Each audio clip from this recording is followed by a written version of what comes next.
Bismillahirrahmanirrahim. Assalamualaikum warahmatullahi wabarakatuh. Innal hamdalillah nahmaduhu wa nasta'inuhu wa nastaghfiruh wa na'udzu billahi min shururi anfusina wa min sayyiati a'malina. Man yahdihillahu fala mudilla lahu wa man yudlil fala hadiya lahu. Asyhadu an la ilaha illallah wahdahu la syarika lah wa asyhadu anna Muhammadan abduhu wa rasuluh. Salawatullahi wa salamuhu alaihi wa ala alihi wa ashabihi wa sallama tasliman katsira. Amma ba'du. Ya ayyuhalladzina amanu taqullaha haqqa tuqatih wa la tamutunna illa wa antum muslimun. Fa inna asdaqal hadithi kitabullah wa khairal hadi hadi Muhammadin sallallahu alaihi wasallam wa syarrul umuri muhdatsatuha wa kullu muhdatsatin bid'ah wa kullu bid'atin dhalalah wa kullu dhalalatin finnar. Amma ba'du. Allahumma 'allimna ma yanfa'una wanfa'na bima 'allamtana wa zidna ilman wa amalan ya rabbal alamin. Jamaah kaum muslimin wal muslimat rahimani wa rahimakumullah. Alhamdulillah, kita bersyukur memuji Allah Subhanahu wa taala atas segala nikmat dan karunia yang Allah Subhanahu wa taala masih berikan kepada kita sampai detik ini. Di antaranya adalah Allah Subhanahu wa taala kembali memberikan kepada kita kemudahan untuk kita bisa duduk di salah satu taman dari taman-taman surga dalam rangka meningkatkan keimanan kita, menyuburkan keimanan kita yang mungkin saat ini sedang layu, untuk menguatkan keimanan kita yang mungkin saat ini sedang redup. Dan memang demikian kata para ulama bahwa tidak ada tempat yang paling baik, yang paling efektif dan paling terjamin untuk meningkatkan keimanan seorang hamba melebihi majelis-majelis ilmu. Dan ini disimpulkan dari riwayat yang menceritakan seorang sahabat yang bernama Hanzalah al-Usayyidi radhiyallahu anhu, di mana beliau pernah mengadu kepada Nabi sallallahu alaihi wasallam dengan mengatakan, "Ya Rasulullah, wahai Rasul, nakunu indaka tudzakkiruna bil jannati wan nar ka'annaha ra'yul 'ain." Wahai Rasul, ketika kami berada di sisimu, berada di majelismu, engkau membacakan ayat-ayat, membacakan hadis-hadis yang menerangkan tentang surga dan neraka, maka seakan-akan surga dan neraka itu berada di hadapan mata kami. Akan tetapi apabila, kata Hanzalah, kami kembali ke rumah untuk bercengkrama dengan istri dan anak-anak kami, ya, nasina katsiran, kami melupakan itu semua. Keimanan itu seakan redup. Bahkan Hanzalah khawatir yang dia rasakan itu adalah tanda dari imannya hilang. Sampai dia mengatakan, nafaqah Hanzalah wahai Rasul, Hanzalah telah menjadi orang munafik. Maka kata Nabi sallallahu alaihi wasallam, sa'atan, wahai Hanzalah, memang ada kalanya keimanan itu naik dan ada kalanya keimanan itu turun. Dan sebaik-baik tempat sekali lagi untuk meningkatkan keimanan adalah majelis ilmu. Dan di kesempatan malam yang berbahagia ini, dengan izin Allah, kita akan melanjutkan pembahasan dari kitab Salasatul Usul, 3 landasan utama yang wajib diketahui oleh setiap muslim dan muslimah. Dan kita masih pada pembahasan anwa'ul ibadah, jenis-jenis atau macam-macam ibadah yang diperintahkan oleh Allah Subhanahu wa taala kepada setiap hambanya. Sekarang kita masuk ke jenis ibadah yang disebut dengan al-isti'anah. Al-isti'anah yang artinya adalah meminta pertolongan. Jadi di antara jenis ibadah kepada Allah Subhanahu wa taala adalah meminta pertolongan. Setiap ada kata di dalam bahasa Arab yang diawali dengan alif, sin, dan ta, al-isti'anah atau isti'anah, itu kan alif dulu, kemudian sin, kemudian ta. Maka kata para ulama maknanya adalah at-talab, meminta, mengemis, memohon. Sehingga di dalam ibadah isti'anah ini seorang hamba menampakkan kehinaannya di hadapan Allah. Kamaludzul, dia menampakkan kehinaannya di hadapan Allah. Dan apabila kita memang sedang berhadapan dengan Allah, tidak perlu kita jaim. Tidak perlu kita jaim. Hinakan diri kita sehina-hinanya, jemaah. Sebutkan kekurangan kita. Ya Allah, hamba-Mu ini sedang ditawan dengan hawa nafsunya. Ya Allah, tolong. Saya ini berbuat ini dan itu. Ya. Maka bantu saya untuk mengontrol hawa nafsu saya misalkan. Sampaikan kepada Allah Subhanahu wa ta'ala. Saya butuh ini dan itu. Tidak perlu jaim. Berbeda ketika kita berhadapan dengan makhluk. Maka kita harus memiliki izzah. Apa izzah, jemaah? Harus memiliki harga diri. Ya. Harus punya harga diri. Tapi kalau dengan Allah Subhanahu wa ta'ala tidak perlu ada yang ditutup-tutupi. Ada kisah yang menarik yang mungkin pernah saya sampaikan juga di majelis ini tentang seorang cucu dari Umar bin Khattab radhiyallahu anhu yang bernama Salim. Ketika ada khalifah yang datang ke kota Mekkah untuk menjalankan mungkin ibadah umrah. Khalifah ini bernama Hisham. Khalifah Hisham ini datang ke Ka'bah. Kemudian khalifah ini menghampiri cucu dari Umar. Kemudian dia mengatakan, salni hajatan. Wahai Salim, mintalah kepadaku apa yang engkau butuhkan. Segala kebutuhan minta sama saya. Maka kata Salim, inni astahyi minallah an as'ala ghairahu wa ana fi baiti.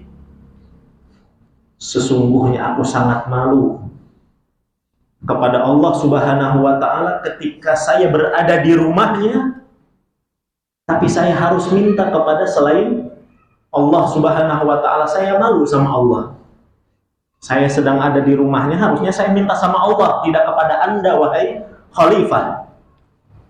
Maka kata khalifah, baiklah, aku akan menunggumu di luar rumah Allah Subhanahu wa ta'ala. Falamma kharajna, maka kata Salim atau kata khalifah ini, ketika kami keluar dari masjid, khalifah ini mengatakan, al-an qad kharajna, sekarang kita sudah keluar dari rumah Allah. Salni hajatan, mintalah kepadaku apa yang engkau butuhkan. Kata Salim, min hawaijid dunya am min hawaijil akhirah. Yang saya harus meminta, yang harus saya minta kepada Anda wahai khalifah, urusan dunia atau urusan akhirat? Maka kata khalifah, min hawaijid dunya, tentunya berkaitan dengan dunia. saya nggak ada urusan dan saya nggak sanggup untuk memenuhi kebutuhan akhirat. Maka kata Salim, lihat Pak, ini di sini letak qanaah, letak di mana Salim ini memiliki izzah di hadapan manusia. Kata dia, wallahi ma sa'altu dunya man yamlikuha. Demi Allah saya tidak pernah minta dunia kepada pemilik dunia. Anda memaksa saya untuk minta dunia kepada Anda, padahal saya kepada pemilik dunia tidak pernah minta dunia. Fakaifa as'aluha man la yamlikuha, bagaimana saya harus minta dunia itu kepada makhluk, kepada Anda wahai khalifah yang Anda itu tidak memiliki dunia sejatinya. Ini baru namanya izzah, jemaah. Jadi di dalam ibadah isti'anah sekali lagi ada unsur yang namanya apa? Kamaludzul, seorang hamba menampakkan kehinaan dirinya. Unsur yang kedua yang ada dalam ibadah isti'anah selain kehinaan apa jamaah? Ats-thiqah billah. Si hamba itu percaya kepada Allah Subhanahu wa ta'ala. Jadi kalau orang minta tolong kepada Allah, sejatinya dia harus ada keyakinan. Saya itu yakin loh, ditolong sama Allah Subhanahu wa ta'ala. Dan yang ketiga, kata para ulama, unsur yang ketiga yang ada di dalam ibadah isti'anah adalah kamalul i'timad, kesempurnaan bersandar kepada Allah Subhanahu wa ta'ala. Dan yang paling sempurna dalam menggabungkan tiga unsur ini dalam ibadah isti'anah siapa? Para nabi dan Rasul. Kalau kita ini, ya, kita ya Allah tolong, kadang kita ragu coba. Kalau kita minta tolong tadi, kita harus yakin karena Allah adalah wallahu ala kulli syai'in qadir. Allah itu maha mampu atas segala sesuatu. Ya. Jadi yang paling sempurna menggabungkan tiga unsur ini di dalam ibadah isti'anah adalah para nabi dan rasul. Dan isti'anah memang kebiasaan para nabi, kebiasaan orang-orang soleh. Di antaranya adalah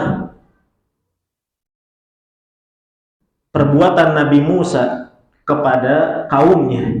Ya, Nabi Musa mengatakan, wa qala Musa atau qala Musa liqaumihi ista'inu billahi wasbiru. Dan Musa berkata kepada kaumnya, mintalah kalian pertolongan hanya kepada Allah dan bersabarlah. Jadi Nabi Musa ngedidik kaumnya untuk minta tolongnya kepada siapa? Kepada Allah.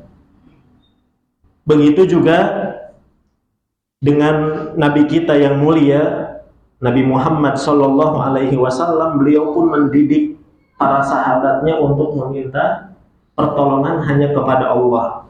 Di antaranya adalah sahabat Ibnu Abbas yang mendapatkan pendidikan ini. Kata Nabi kepada Ibnu Abbas, idza sa'alta fasta'in billah, atau idza sta'anta fasta'in billah. Apabila engkau ingin meminta pertolongan wahai Ibnu Abbas, mintalah pertolongan itu hanya kepada Allah. Bahkan para salaf, ya, mereka meminta pertolongan kepada Allah dalam perkara-perkara yang remeh.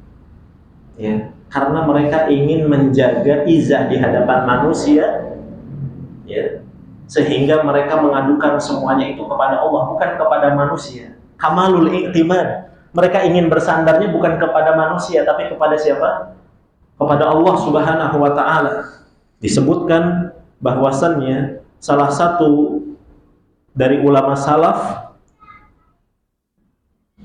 dia meminta kepada Allah di dalam salatnya milha ajinihi wa alfashatihi, yang berkaitan dengan urusan dapur dan aksesoris kehidupannya. Urusan dapur adalah garam dan urusan aksesoris kehidupan adalah tali sendal. Bahkan di dalam sholatnya mereka meminta kepada Allah Subhanahu wa ta'ala. Baik, kemudian Syekh Muhammad bin Abdul Wahhab rahimahullahu ta'ala memberikan dalil. Apa dalil kita itu harus isti'anah kepada Allah? Dalilnya adalah firman Allah di dalam surat Al-Fatihah ayat yang kelima, dan kita sudah mungkin di luar kepala jemaah. Allah berfirman, iyyaka na'budu wa iyyaka nasta'in. Hanya kepadamu kami beribadah dan hanya kepadamu kami meminta pertolongan. Jamaah yang dimuliakan oleh Allah, mari kita sedikit mengulik dalil yang mulia ini. Ini ayat sakti jemaah. Ayat iyyaka na'budu wa iyyaka nasta'in ini ajaib. Kenapa kita katakan demikian? Karena salah seorang ulama yang bernama Imam Ibnul Qayyim Al-Jauziyah, untuk menyinggung satu ayat ini sampai beliau menyusun 6 jilid kitab, 1 meter lah atau setengah meter, 6 jilid. Judulnya apa? Madarijus Salikin. Sering antum dengar kitab Madarijus Salikin baina manzilati iyyaka na'budu wa iyyaka nasta'in. Untuk mensyarah satu ayat ini beliau sampai menulis 6 jilid kitab. Dan kata para ulama, memang iyyaka na'budu wa iyyaka nasta'in ini adalah inti dari surat Al-Fatihah. Sebelumnya para ulama menerangkan Allah Subhanahu wa ta'ala itu menurunkan kepada manusia itu banyak kitab, ya.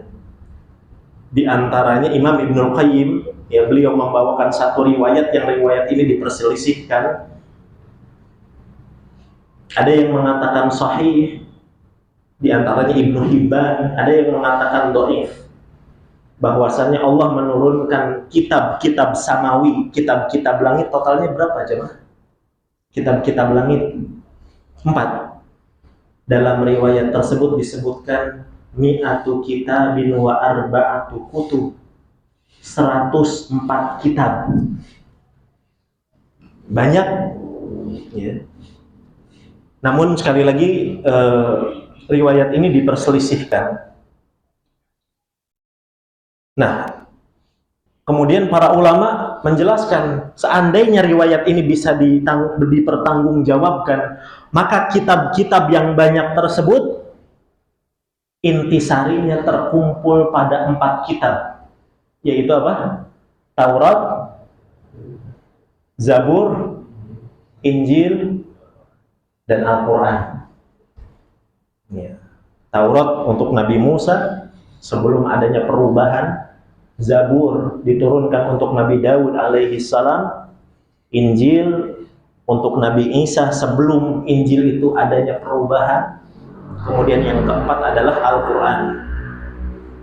4 kitab ini intisarinya dikumpulkan dalam satu kitab, yaitu kitab kita, Al-Quran. Dan semua isi Al-Quran terkumpul di dalam satu surat dulu, bukan satu ayat, satu surat. Surat apa? Al-Fatihah. Makanya disebutnya Ummul Kitab. Al-Fatihah itu adalah induk dari Al-Quran. Dan satu surat Al-Fatihah intinya ada di ayat yang kelima, yaitu iyyaka na'budu wa iyyaka nasta'in. Hanya kepadamu ya Allah kami meminta beribadah, dan hanya kepadamu kami meminta pertolongan. Baik, kita ingin mengulik ayat yang ajaib ini. Yang pertama dari sisi susunan katanya jamaah. Antum lihat, yang punya handphone bisa dilihat di aplikasi atau di mushaf yang ada di hadapan antum. Allah Subhanahu wa Ta'ala menyajikan redaksinya itu iyyaka na'budu, hanya kepadamu kami beribadah, dan hanya kepadamu wa iyyaka nasta'in. Sebetulnya kita bisa di dalam bahasa Arab, huruf kafnya, kaf itu artinya engkau atau kamu, bisa diakhirkan. Berarti gimana? Na'budu iyyaka wa nasta'inu iyyaka. Bisa susunannya seperti itu. Tapi ketika iyyakanya ini di depan jamaah, kata para ulama, artinya di situ ada makna pembatasan. Ada makna apa? Pembatasan. Maka terjemahnya adalah hanya kepadamu kamu minta beribadah, dan hanya kepadamu kami meminta pertolongan. Kalau huruf kafnya, iyyakanya di akhir, menerjemahkannya bagaimana Ustaz? Terjemahannya adalah kami beribadah kepadamu dan kami meminta pertolongan kepadamu. Bedanya apa coba? Kalau kamunya di akhir, itu tidak menunjukkan pembatasan. Kami meminta pertolongan kepadamu ya Allah. Bisa jadi si hamba ini juga meminta pertolongan kepada selain Allah. Beda dengan ada kata hanya-nya. Dia meminta kepada Allah kalau di akhir ya. Mungkin dia juga minta kepada wali-wali yang sudah meninggal itu. Jadi yang pertama dari sisi kata iyyakanya yang ada di depan jemaah. Ini menunjukkan pembatasan. Kemudian dilihat dari susunan iyyaka na'budu ini ada di depan. Sedangkan iyyaka nasta'in ada di belakang. Kenapa tidak iyyaka nasta'in wa iyyaka na'budu? Hanya kepadamu kami meminta pertolongan dan hanya kepadamu kami beribadah. Kenapa tidak seperti itu? Padahal kata para ulama, seseorang itu tidak bisa melakukan ibadah. Seorang hamba itu tidak bisa merealisasikan sebuah ibadah kecuali dia mendapatkan pertolongan dari Allah. Ya tidak jawab. Betapa sering kita mengalami ada mushaf di hadapan kita, tapi yang kita pegang handphone. Satu huruf pun kita tidak bisa baca dari Al-Quran itu. Kenapa? Karena kitanya tidak mendapatkan pertolongan, taufik dari Allah. Hati kita tidak digerakkan. Dan kita sering alami itu. Jadi sekali lagi, sebetulnya sebelum kita melakukan sebuah ibadah itu, hakikatnya kita itu ditolong dulu oleh Allah. Kita ditolong, baru setelah itu kita bisa melakukan ibadah. Tapi masalahnya ayat susunannya bagaimana? Ibadah dulu baru minta pertolongan kan? Antum lihat susunannya. Ada apa rahasianya? Kenapa kita tidak meminta pertolongan dulu? Katanya tidak bisa melakukan ibadah tanpa pertolongan dari Allah. Tapi justru di ayatnya iyyaka na'budu dulu, hanya kepadamu kami beribadah ya Allah, dan hanya kepadamu kami minta pertolongan. Kata para ulama, rahasianya adalah hak Allah harus lebih dikedepankan dibandingkan hak makhluk. Iyyaka na'budu itu hak Allah atau hak makhluk? Hak Allah. Sedangkan iyyaka nasta'in itu adalah hak makhluk, hak kita jemaah. Maka kita harus mengedepankan hak Allah dibandingkan hak kita sebagai makhluk. Contoh jemaah, misalkan contoh, sebagian para ulama menyebutkan kalau kita masuk ke masjid dan ada jamaah lain di dalam masjid yang itu kita kenal dekat, mana yang harus diutamakan? Kita menyalami mereka terlebih dahulu atau kita sholat tahiyatul masjid dulu? Sebagian ulama menerangkan yang benar adalah kita sholat tahiyatul masjid dulu, karena itu adalah hak Allah. Sedangkan kita salaman dengan saudara-saudara kita yang ada di dalam itu hak manusia. Hak Allah harus lebih dikedepankan dibandingkan hak manusia. Ini ajaibnya susunan ini, jemaah. Baik. Ini berkaitan dengan susunan dari iyyaka na'budu wa iyyaka nasta'in. Selanjutnya kita ingin mengulik makna yang terkandung di dalam kata iyyaka na'budu wa iyyaka nasta'in, kandungan maknanya, jemaah. Yang pertama, kandungan maknanya di dalam kata iyyaka na'budu itu adalah tauhid uluhiyah. Masalah peribadatan itu namanya tauhid uluhiyah. Sedangkan di dalam kata iyyaka nasta'in, tauhid apa kira-kira? Rububiyah atau asma wa sifat? Rububiyah.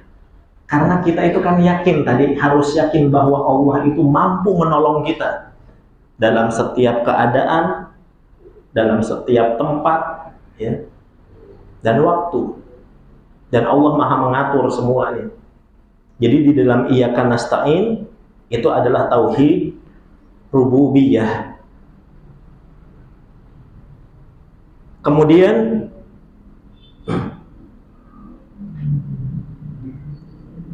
kenapa Allah Subhanahu wa ta'ala menyebutkan ibadah isti'anah? Isti'anah itu ibadah atau bukan? Tadi isti'anah itu ibadah atau bukan, jemaah? Ibadah. Kalau misalkan Allah Subhanahu wa ta'ala mengatakan iyyaka na'budu, sebetulnya sudah terrangkum atau tercakup di dalamnya isti'anah atau tidak? Sudah tercakup. Tapi kenapa Allah seakan-akan merinci iyyaka na'budu wa iyyaka nasta'in? Kata para ulama, ini disebutnya adalah dzikrul khas ba'dal am. Menyebutkan sesuatu yang khusus setelah sesuatu yang umum. Menunjukkan apa?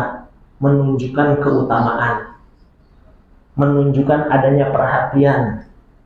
Contoh misalkan, saya mengundang seluruh jamaah Nurul Ikhlas, besok saya ada walimah, misalkan.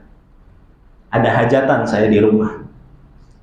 Terlebih saya mengundang misalkan namanya Pak Indra. Tolong kasih tahu dia. Padahal beliau ini adalah sudah termasuk dari jamaah Nurul Ikhlas. Kenapa saya menyebut nama dia? Oh, ternyata spesial. Demikian juga dengan ibadah isti'anah. Padahal sudah tercakup di dalam na'budu itu, di dalam kata ibadah itu. Tayyib. Apa istimewanya? Kenapa Allah rinci ini? Yang pertama, jamaah, bahwasannya di dalam ibadah isti'anah, kenapa Allah merinci?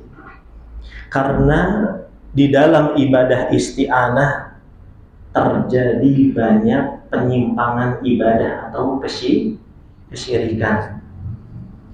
Orang minta tolongnya bukan kepada Allah, tapi kepada Syekh Abdul Qadir Jilani. Orang-orang Syiah minta tolongnya bukan kepada Allah, tapi kepada Imam Mahdi. Sebagian sekte Sufi minta tolongnya bukan kepada Allah, tapi kepada Nabi Khadir. Dan seterusnya. Sehingga Allah ingin menegaskan, kalian harus beribadah, dan kalian juga hanya boleh meminta pertolongan itu hanya kepada Allah. Ini alasan pertama kenapa dirinci. Kemudian alasan yang kedua tadi sudah kita singgung, bahwasannya ibadah tidak bisa terrealisasi kecuali seorang hamba itu mendapatkan pertolongan. Sehingga nasta'in ini harus disebut, ya. Dan Nabi Shallallahu Alaihi Wasallam pun mengajarkan kepada sahabat Mu'adz bin Jabal untuk membaca doa di setiap penghujung sholat, Allahumma a'inni, ya Allah tolonglah saya, ala dzikrika, supaya bisa senantiasa berzikir, wa syukrika, untuk senantiasa bersyukur kepadamu, wa husni ibadatik, dan untuk senantiasa bisa memperbaiki kualitas ibadah, ya.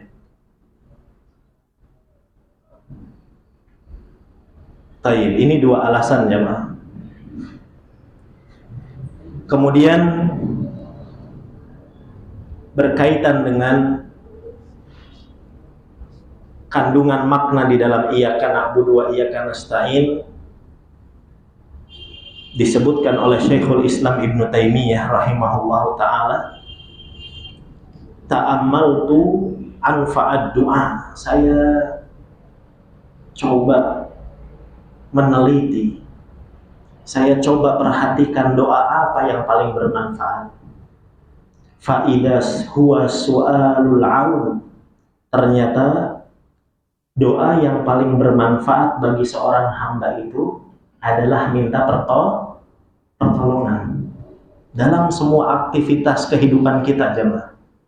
Antum bisa tidur gara-gara pertolongan Allah. Antum bisa BAB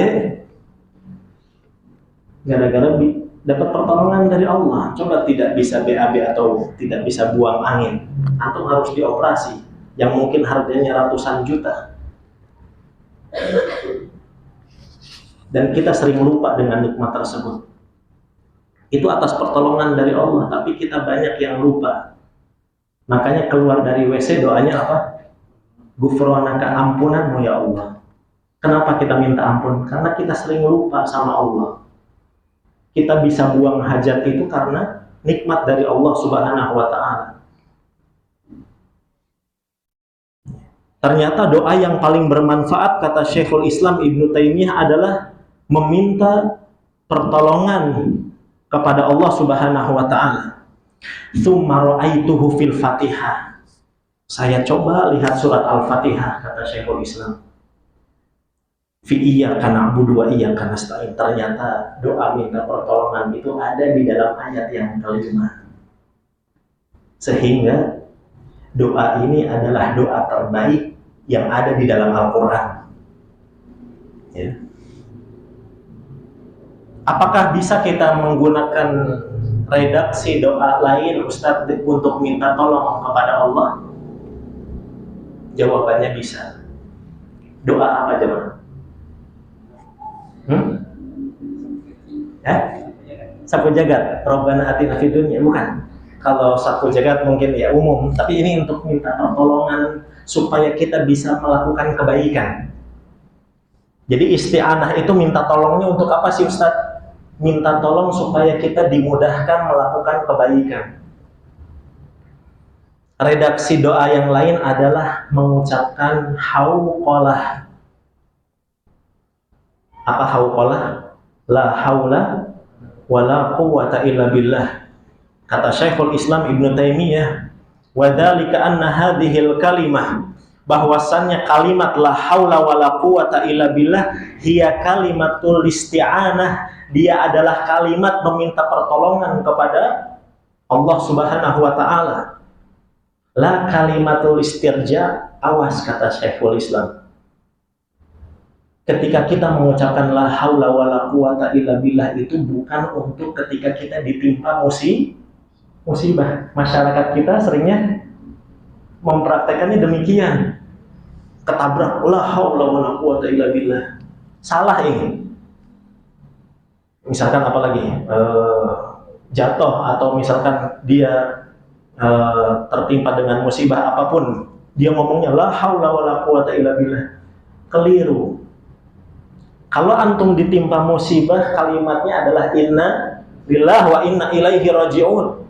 Sedangkan la haula wala quwwata illa billah itu adalah untuk antum minta tolong nanti malam, Pak.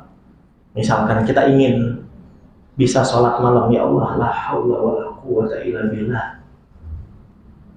La haula wala quwwata illa billah. Kata para ulama di antaranya Imam Ibnul Qayyim, barang siapa yang dia mengucapkan la haula wala quwwata illa billah yujibul isti'anah, dia wajib mendapatkan pertolongan dari Allah Subhanahu wa taala. Mengkonsekuensikan seorang hamba itu nantinya bisa dapat pertolongan gitu, Pak. Awas ini jangan salah kaprah. Mirip dengan ketika seseorang juga terpeleset. Ini mirip-mirip ya, kecelakaan.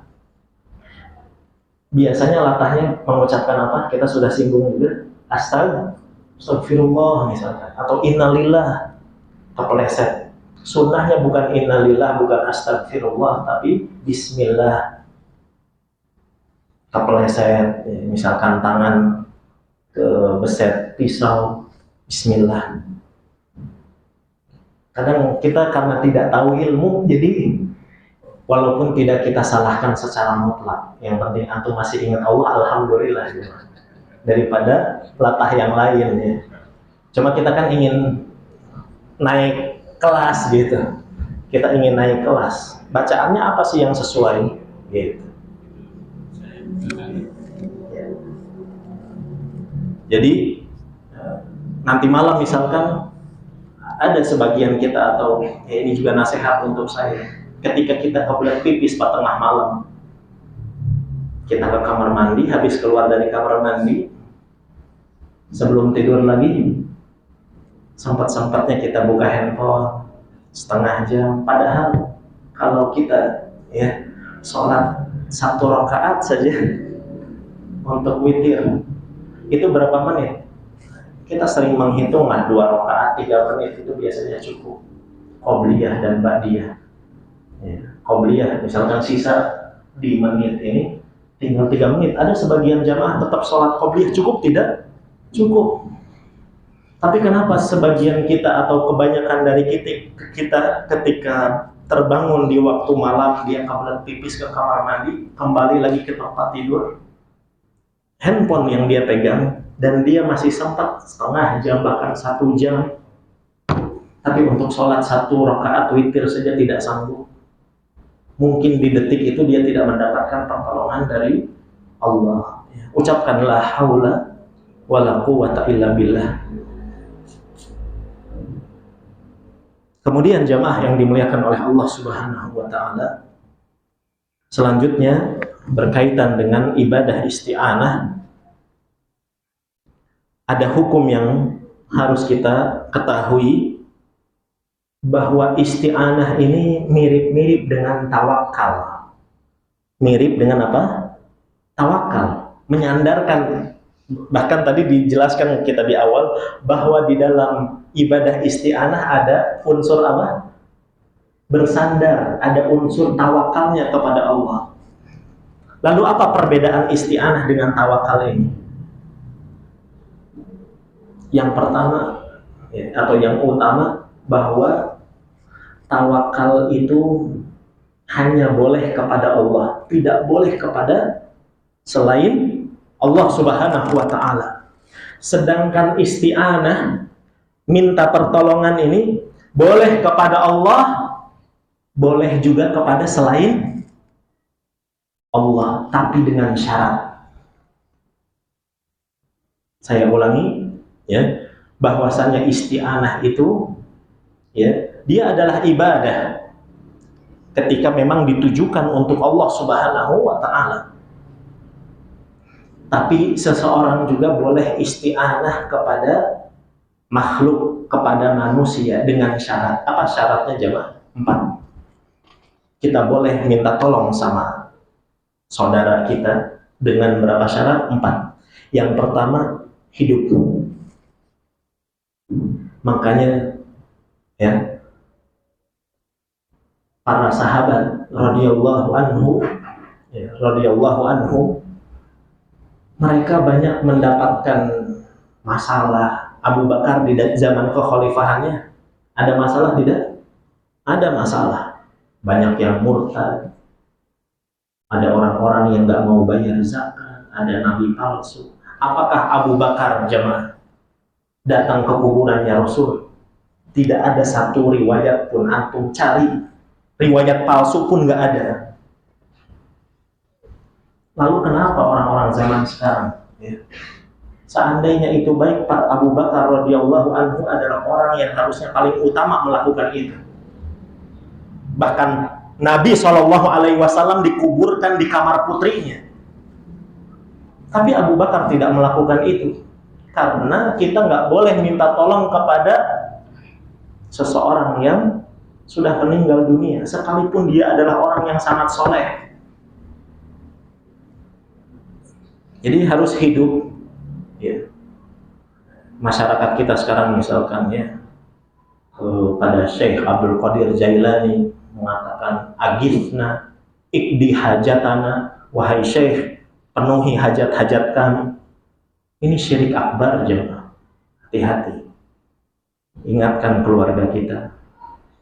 Kemudian yang kedua, syaratnya adalah hadir. Hadiran. Hidup dia, syaratnya hidup. Terus selain hidup, dia harus hadir. Ada sosoknya di hadapan kita. Ini yang dilakukan oleh orang Syiah. Imam Mahdi hidup tidak sekarang? Wallahu a'lam. Katanya sembunyi di goa, sembunyi di goa. Dan mereka minta tolong kepada Imam Mahdi. Nggak boleh. Kenapa? Karena tidak hadir. Harus hadir. Apakah cukup hadir saja? Enggak, belum. Ada syarat yang ketiga. Makhluk tersebut sanggup untuk, ya, memenuhi pertolongan atau permohonan tolong dari kita. Dan yang keempat syaratnya adalah kita meyakini bahwa makhluk tersebut hanya sebatas perantara supaya kita bisa mengambil sebab. Bukan dia yang penentu, yang memberikan pertolongan itu kepada kita. Ya. Mana dalilnya, Ustaz?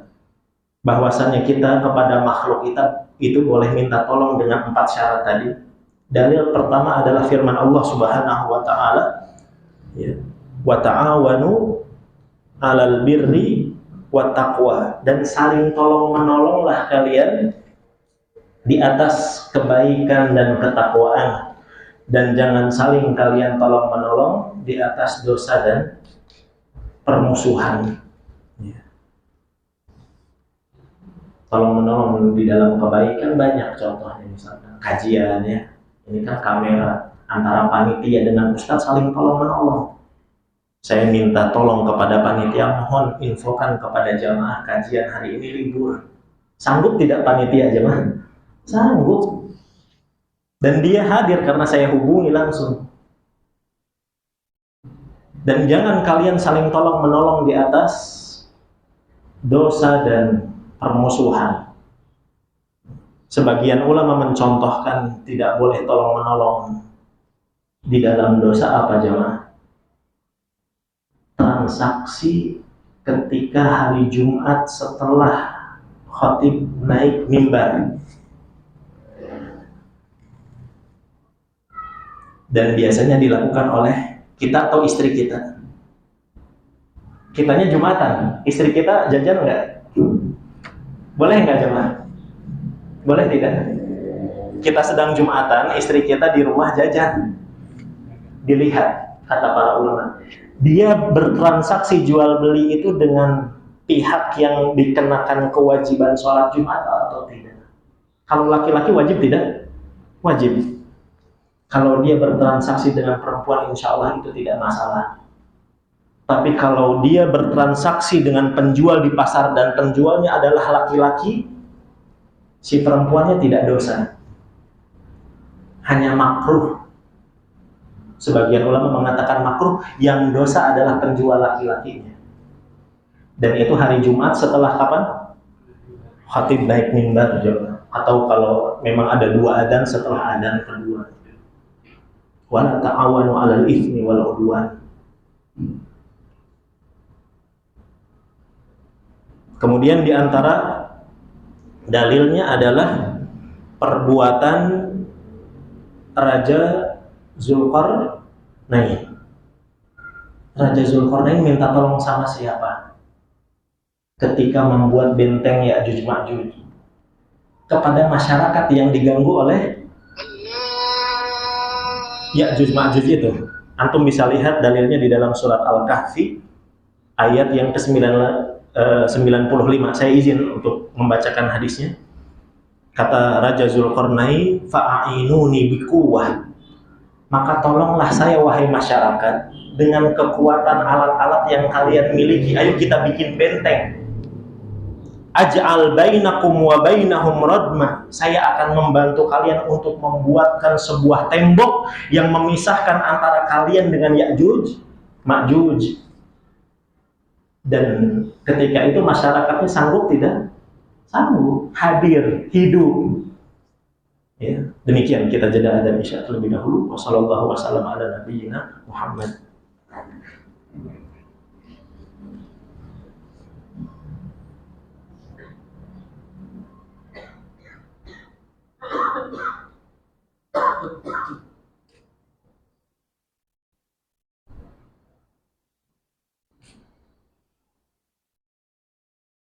Allahu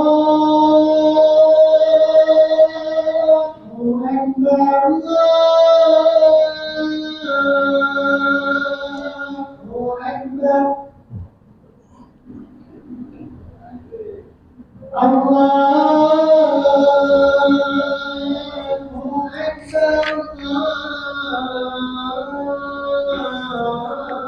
Allahu Akbar. Asyhadu an la ilaha illallah. Asyhadu an la ilaha illallah.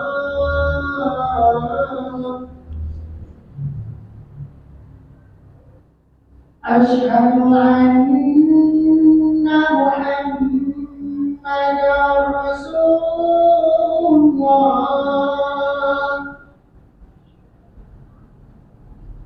Asyhadu anna Muhammadar Rasulullah.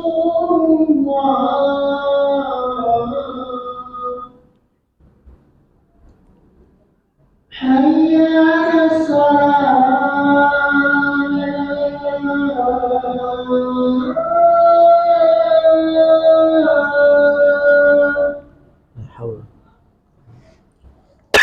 Hayya 'alas shalah.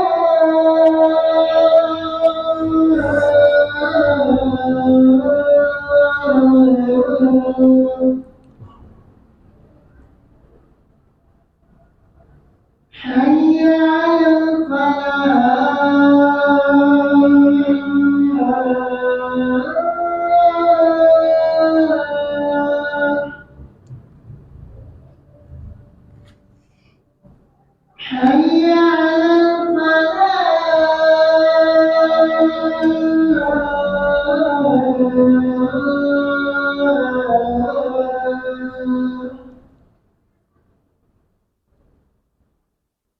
Allahu Akbar, Allahu Akbar. La ilaha illallah.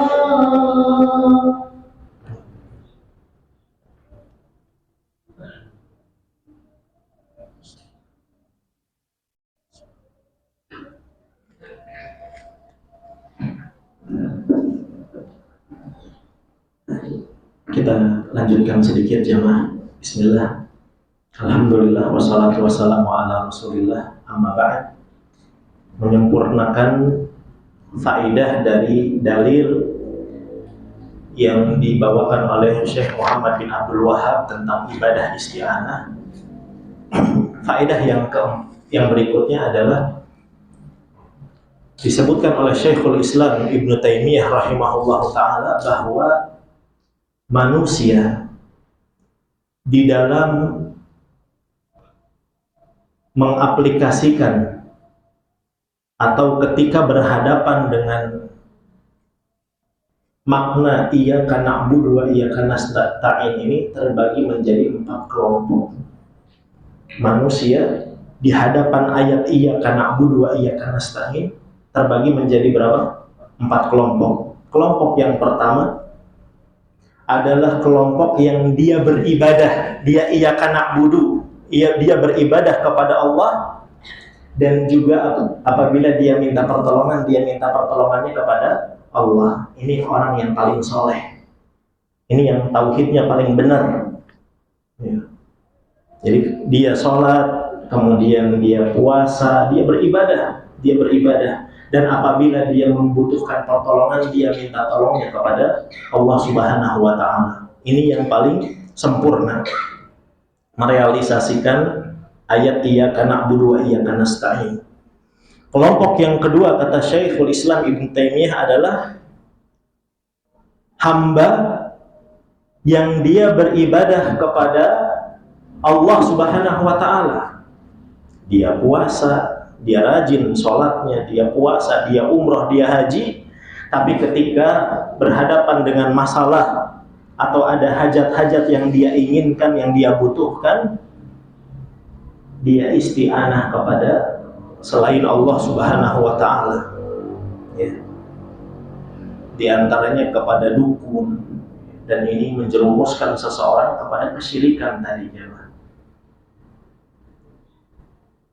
Golongan yang kedua ini kata para ulama adalah dha'fut tawakkul, disebabkan lemahnya ketawakalan mereka kepada Allah. Ya.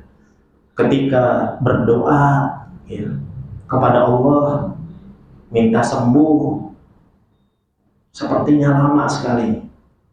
Giliran datang ke dukun sekali, langsung sembuh. Ini orang tertipu dengan iblis. Ada was-was di situ jemaah. Tidak boleh. Jangan tertipu dengan pengobatan demikian. Ini golongan yang kedua. Golongan yang ketiga adalah yang mereka isti'anah, ya, mereka beristi'anah kepada Allah Subhanahu wa Ta'ala, tapi dia nggak sholat, nggak puasa, nggak umroh. Giliran ada masalah, datang di saf pertama. Ini adalah orang-orang yang hanya ada maunya saja, hanya ada maunya. Jadi dia jarang sholat, dia nggak beribadah, dia nggak iyyaka na'budu. Tapi giliran ada masalah, dia iyyaka nasta'in. Maka ini orang juga yang tidak sempurna dalam merealisasikan iyyaka na'budu wa iyyaka nasta'in. Dan yang paling buruk adalah orang yang tidak beribadah kepada Allah, dan dia juga kalau minta pertolongan bukan kepada Allah Subhanahu wa Ta'ala, tapi kepada selain Allah. Ya. Nah, ini yang paling parah, orang-orang musyrik, orang-orang kafir. Dan ini adalah di antara cerminan dari orang-orang jahiliyah yang disebutkan di dalam Al-Quran. Mereka beribadah kepada selain Allah, dan sehari-hari mereka juga minta pertolongan kepada selain Allah. Giliran kepepet banget.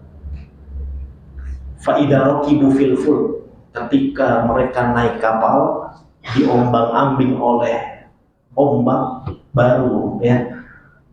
Ya Allah mukhlishina lahuddin, mereka ingat kepada Allah Subhanahu wa Ta'ala.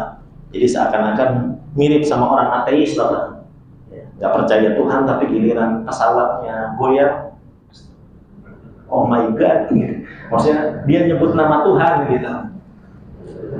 Katanya nggak percaya Tuhan.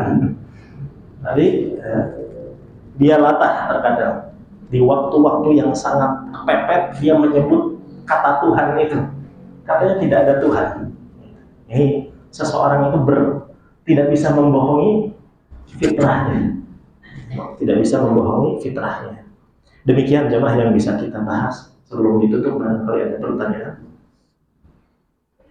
Cukup. Baik, kalau tidak ada, terima kasih atas perhatian dan mohon maaf atas segala kekurangan. Kita tutup dengan doa kafaratul majlis. Subhanakallahumma wa bihamdika asyhadu an la ilaha illa anta astaghfiruka wa atubu ilaik. Assalamualaikum warahmatullahi wabarakatuh.